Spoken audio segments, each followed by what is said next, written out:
G'day guys, welcome to the MG Academy. My name is Marcus Petrovic. I'm here with the lovely Katherine Hines, also known as the SBR Queen. How are we today, Kathy? Good, thanks. How are you? Good. So today we're discussing SBRs by the looks of things. So if you're an accountant, a lawyer or other professional service provider eager for some CPD points, feel free to look at the description to secure some CPD certificate. We're here to discuss the old SBR. Everyone's starting to hear this term SBR, Small Business Restructure. Katherine, what is an SBR? And how can it assist those people that have a 21-day DPN? If you receive a 21-day DPN, there's a few things that you can do. You can either pay the debt in full, appoint a liquidator, appoint a voluntary administrator, or appoint a small business restructuring practitioner.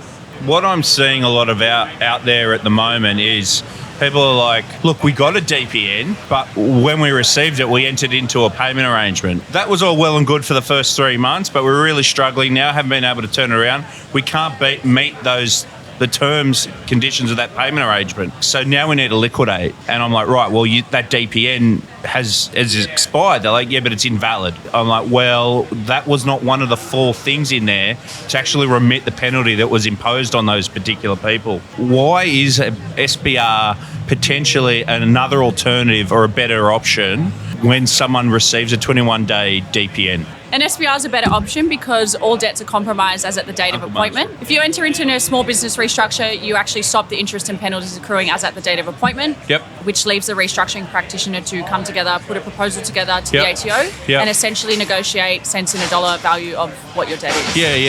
Yeah, exactly right. And also too, you kind of meet the requirements of the DPN to remit the personal liability it's imposed. And I think what people don't quite understand is that they believe that once the 21 days the penalty is applied. It's not true. You're issued with a penalty, right? And then you have a small window to get rid of or remit that penalty, yeah? And by doing that is by one of these 4, choosing one of the 4 options that you referred to. The payment arrangement is not one of those 4. So if you decide to go ahead with the payment arrangement and enter it in with the tax office and it falls over, then that's a parallel liability and that becomes your personal liability, right? My opinion as well, just a couple other things to add on to that, is that the SBR, when you say cents in the dollar, it's often much more feasible. And there's an old saying that Mr. David Hurst likes to refer that they're reasonable, RSA, and it's not responsible service of alcohol. But the wise man has once said, reasonable, sustainable, and achievable, right?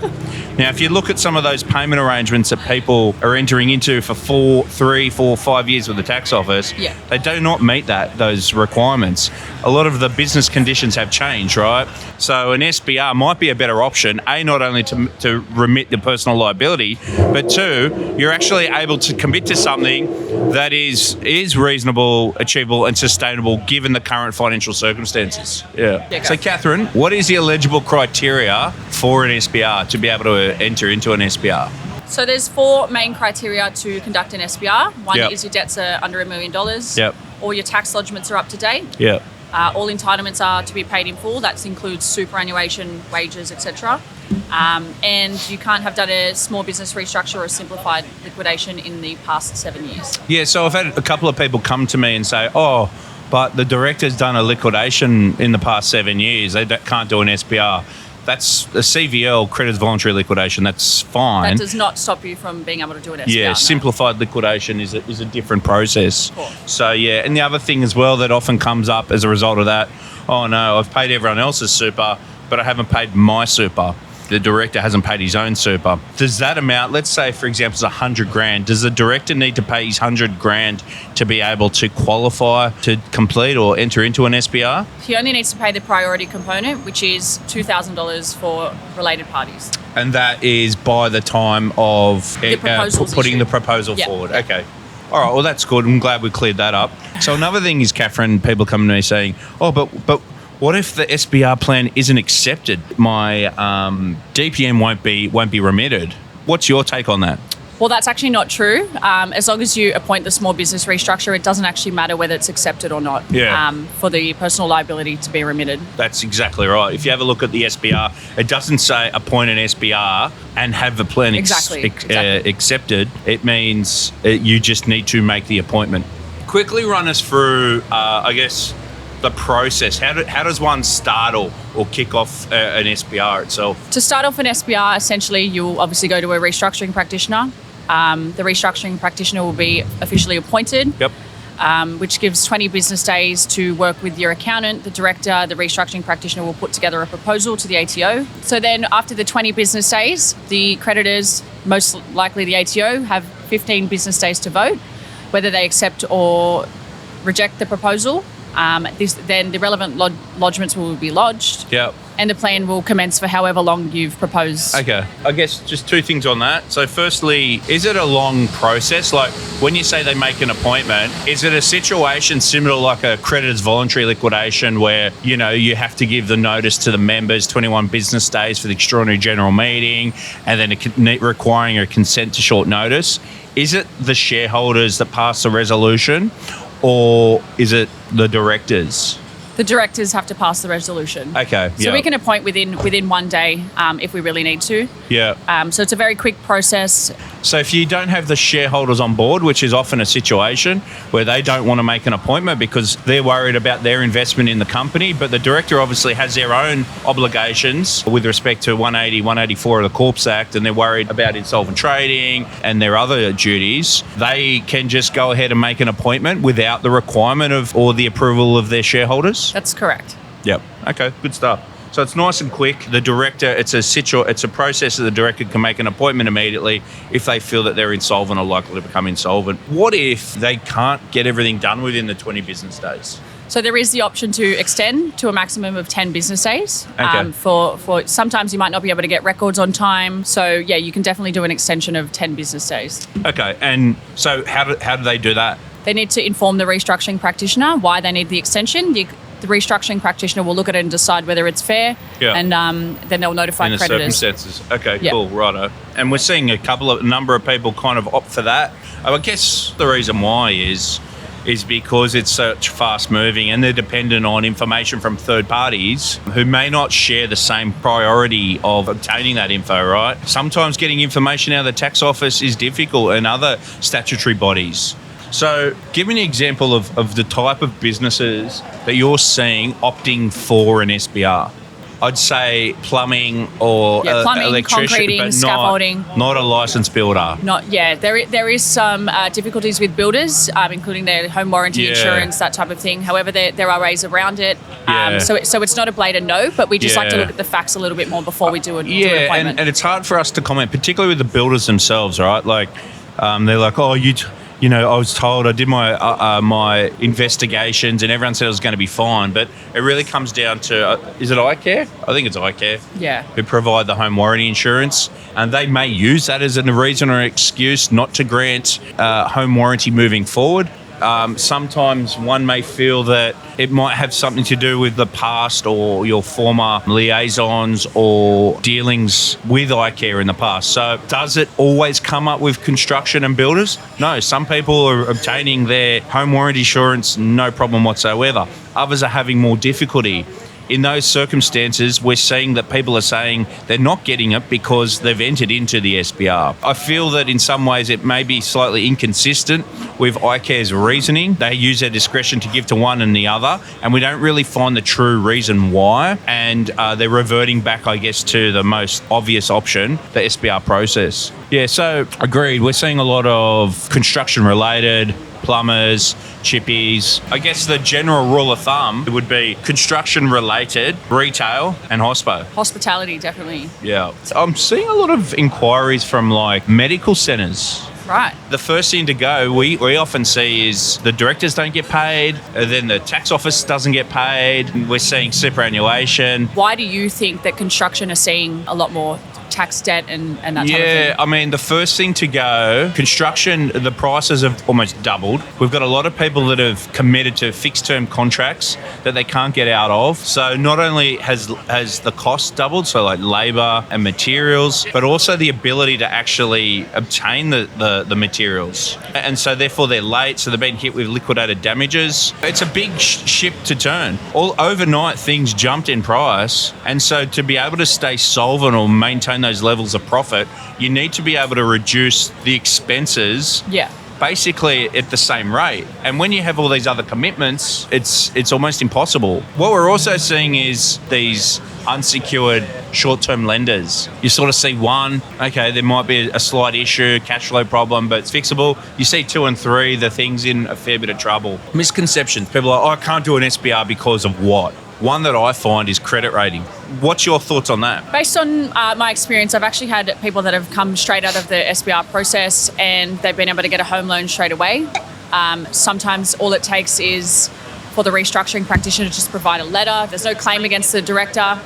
But I would say, as a whole, it doesn't affect your capacity to borrow. No, I agree with that. And what I'm saying is, does it come up on my credit file? Well, yeah, it can do. But can you get a loan? We know people who can get you the loan the next day, the next day from an SBR. So if you're going to your broker and your broker's saying, don't do an SBR, you'll never be able to get a loan, you'll never be able to get finance, well, you're going to the wrong broker. You know, there's a lot of brokers out there who are used to just having vanilla deals, and unfortunately, I think we're going to find those brokers are going to succeed are the ones who are able to navigate some of the choppy waters and find solutions. So I guess for my thing out there is that we deal with a lot of these guys. Whilst I can honestly say I don't know them all, I know the majority. You know, if you've got a letter of offer from someone and you just want to seek my opinions and thoughts as to my experience with them, what we know about them, Katherine as well, there's no obligation. We're not expecting any type of commissions or anything like that. We just want to give you some solid and sound advice. So to give you some form of comfort or warning as to who you're engaging. I think what's important is that if you do opt for that, the private loan, you need to have a proper exit cited after the SBR.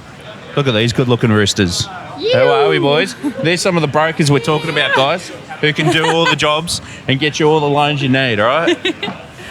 Now, I've got to think of a couple of questions for you.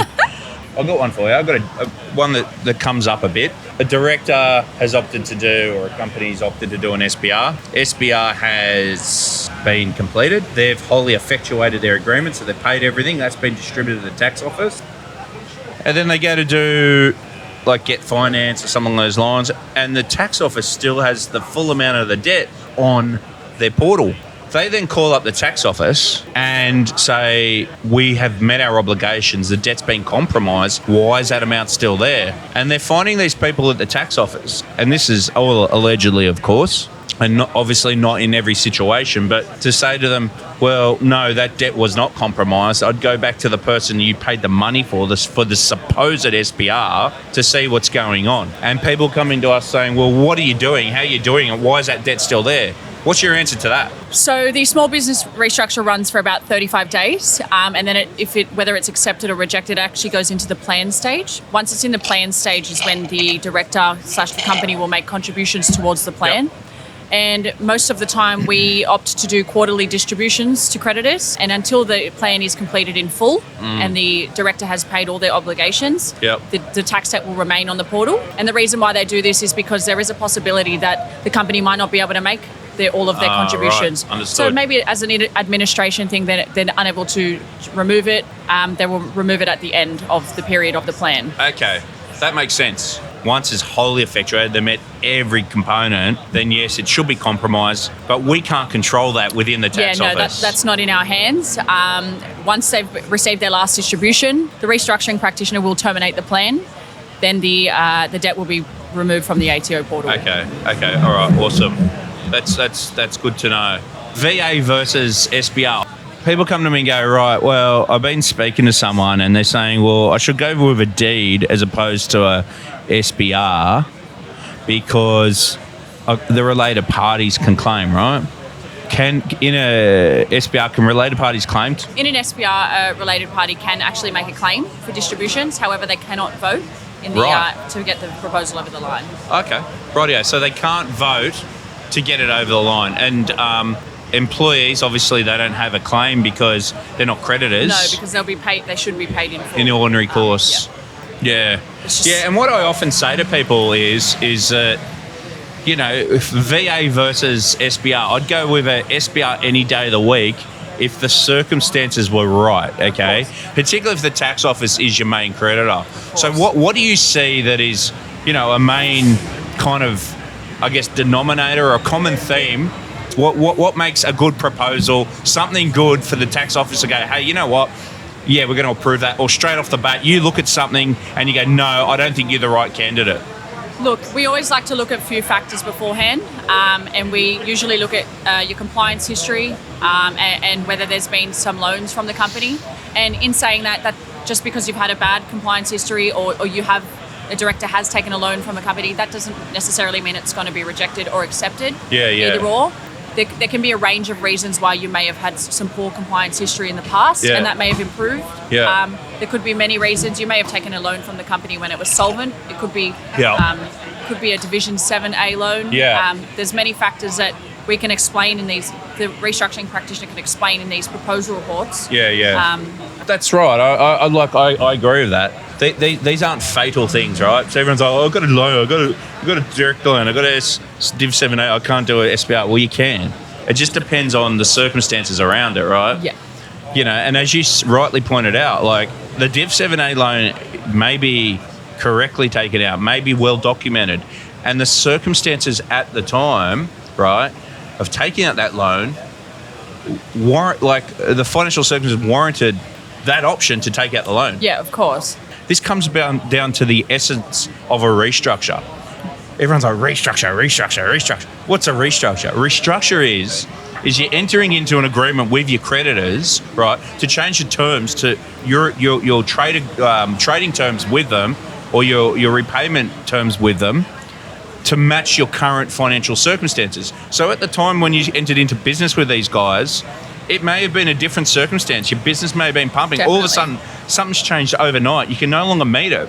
You know, a restructure is, can we come to an agreement where I will pay you, we'll alter the terms of that arrangement so A, you get a return rather than nothing, and B, the company continues in existence. Of course. A big thing to look at is what the company's going to do different to avoid getting into this situation again.